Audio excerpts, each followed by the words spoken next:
Chapter 16. Geared Armillary.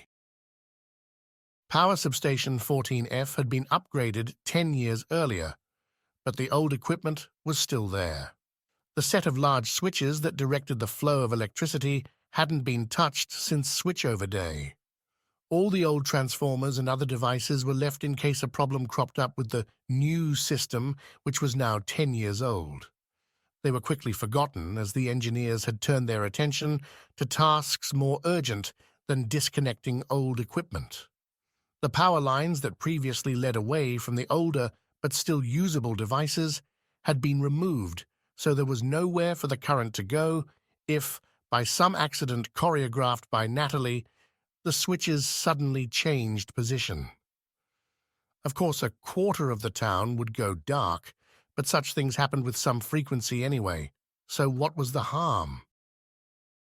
Ryan backed up the newly purchased black flatbed truck to the gate of the chain-link fence that protected Substation 14F from curious children and coyotes. The power company had sent a crew of 4 to offer any assistance, but they were instructed to, mostly, just stay out of the way. They were arrayed against the fence, arms crossed, orange-vested, white-helmeted, and sullen. The promise of a significant bonus for them and all those in their chain of command had done little to assuage their concerns for safety and the condition of the equipment that was about to be destroyed. Ryan hoped they would be cooperative enough to get the job done. "They don't look too happy about us playing with their toys," said Ryan, before they got out of the truck. "They're unnecessary, we don't need them," said Madison flatly. "Let's just keep that to ourselves, shall we?" said Ryan as they got out to greet the crew. The youngest of the disgruntled employees approached and silently dispensed hard hats and vests to them before rejoining the phalanx alongside the fence. Ryan was pleased that Madison didn't refuse the safety equipment and just pulled the white hard hat down over her aviator helmet. Their plan to make new monopole magnets called for the use of rare earth alloys, which would be much more powerful and therefore could be somewhat smaller than the pineapple-sized prototypes which Madison had made. Since the pairs of monopoles needed to be the same strength, they shelved the steel prototypes and created 3 new pairs. Within an hour, the first set of soon-to-be magnets were inside the fence, connected to the switches, and if all went well, connected to the immense power source that the switches controlled. Each face of the pair of icosahedrons sprouted a coil with heavy cables. The whole thing looked like a giant dog bone under a tangle of wires and stacks of insulators. Madison performed a final check and nodded to Ryan.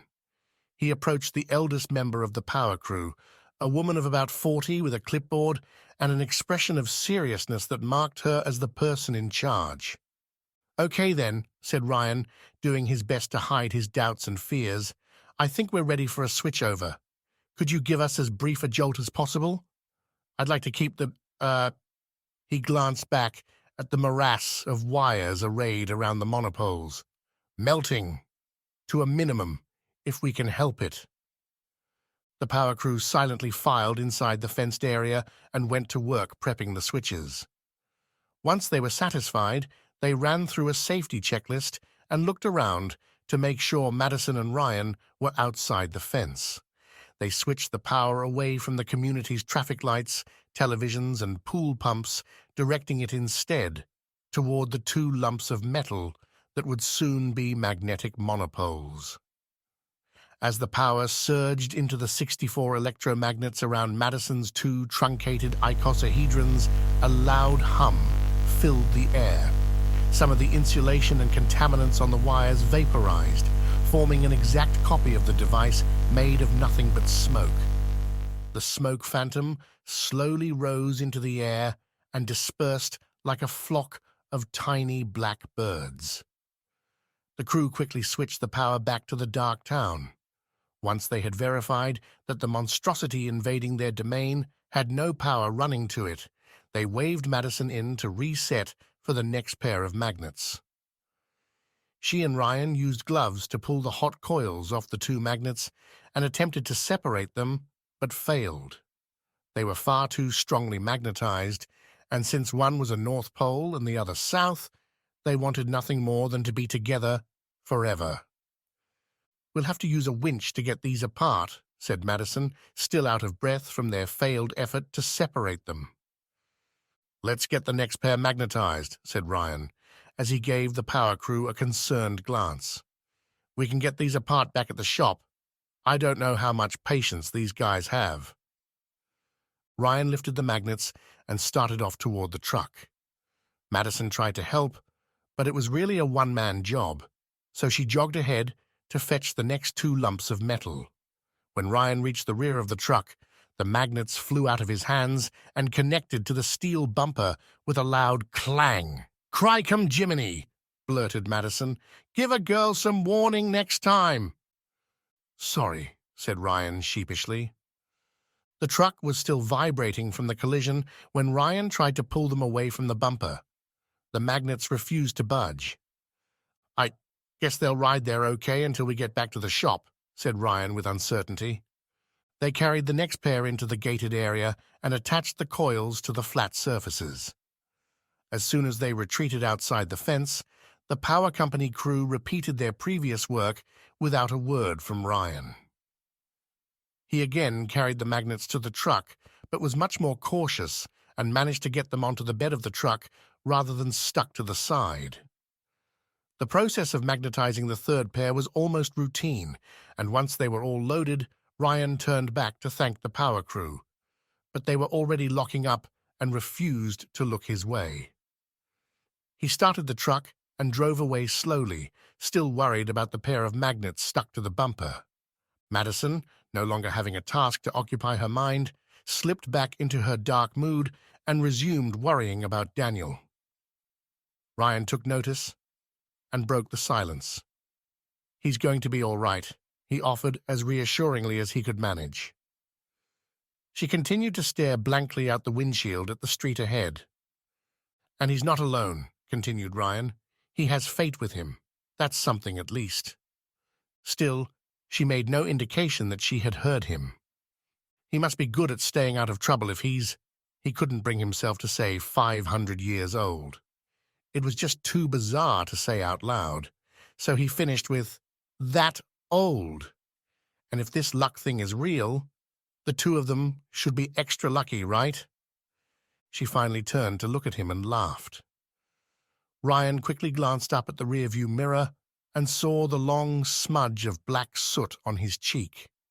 The process had left the magnets filthy with the charred remnants of plastic insulation. His hands were covered with it. When they arrived at the workshop, Madison cut some wedges out of scrap wood and started hammering them between the magnets and anything stuck to them, including the truck's bumper. Natalie enjoyed pacing while on the phone, and there wasn't much room for it inside the shop, so she spent most of her time in the alley. Madison and Ryan looked up as she came back in and tossed the door absent-mindedly. Still lacking a doorknob and lock, it simply bounced on the frame and opened again. "Madison, the foundry called," she said, and glanced back at the door. "They said the castings are done. You and Ryan get over there and pick them up." Madison saluted and headed for the door with Ryan in tow. "And I'll get this stupid door fixed while you're gone," she shouted at their backs. Ryan shouted a thanks over his shoulder as he rounded the front of the truck. The foundry was making parts for a series of 3 aluminum rings, each about 6 feet in diameter. In order to get them into the workshop, they had to be made in smaller pieces that could be bolted together once inside.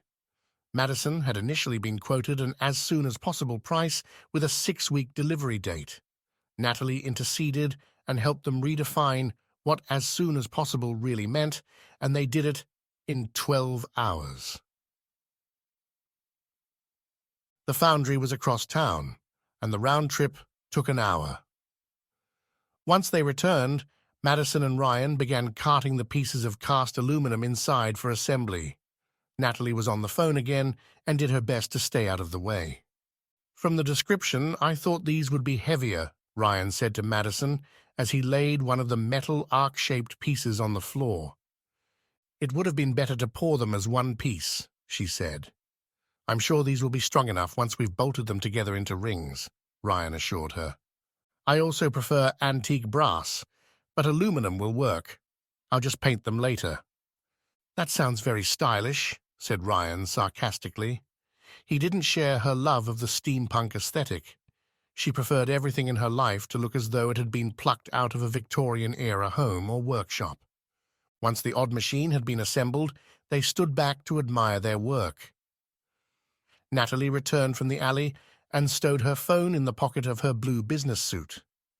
The machine was a series of 3 large aluminum rings, one inside the other, that stretched from the floor to the ceiling. The rims were 4 inches wide with raised edges, making them look like bent versions of the steel I-beams used to build skyscrapers.